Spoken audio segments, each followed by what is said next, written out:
The succession is one of those events that in the church it really defined the future of how the church would be and where it would go.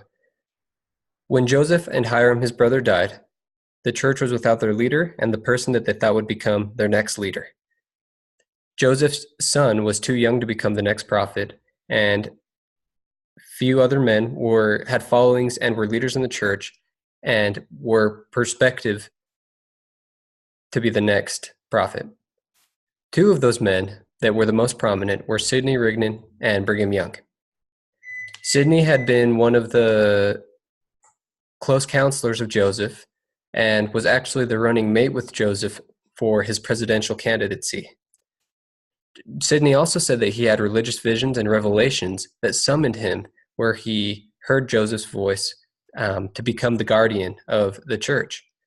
He also used lots of poetry from Isaiah to confirm his calling as guardian.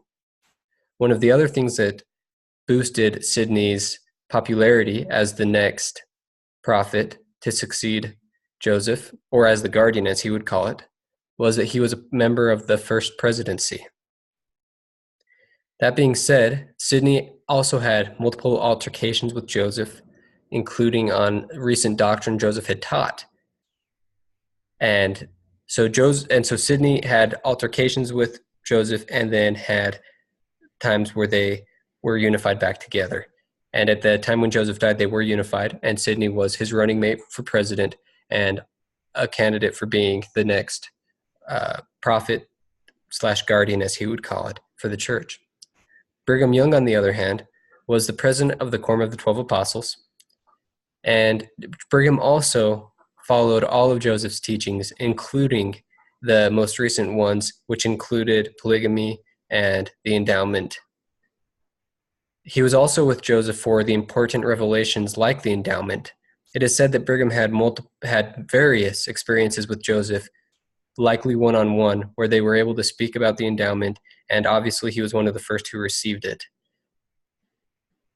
His being the president of the Quorum of the 12 Apostles was a huge benefit for his prospect as the successor of Joseph. Now, like I said, Sidney and Brigham both had people who thought they would be great as the successor.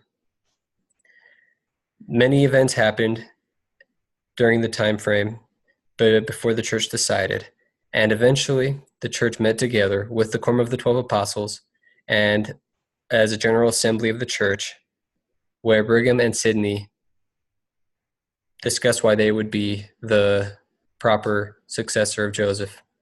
Brigham had the support of the 12 apostles, and the General Assembly and the 12 apostles eventually decided that Brigham would be the one who would control the succession, and Brigham was chosen as the next prophet. It is important to note that this process of succession is now the process of succession that we've followed in the church, and since that time we followed it. Once the death of the prophet happens, the first presidency is disbanded, and the president of the Quorum of the 12 Apostles is voted on to become the next prophet. This voting process is a sustaining vote. It's not a campaigning process. It's just a process of everyone saying that they do agree. So the president of the Quorum of the 12 Apostles always becomes the president of the church after this event.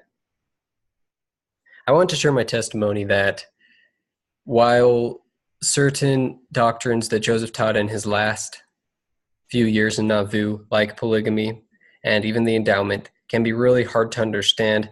And like I've mentioned, Sidney had some problems with those doctrines, and Brigham completely accepted them, which was one of the reasons why he was the president of the Quorum of the 12 Apostles and also then became the next president of the church.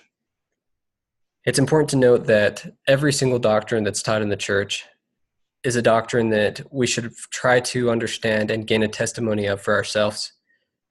It's important to start our testimonies with the Book of Mormon, as that's the basis and foundation of our religion. But having a testimony of the Book of Mormon, in my opinion, is not enough in order to have a testimony of everything that's been taught.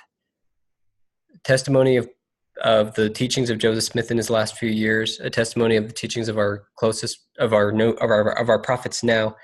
Having those testimonies is equally important.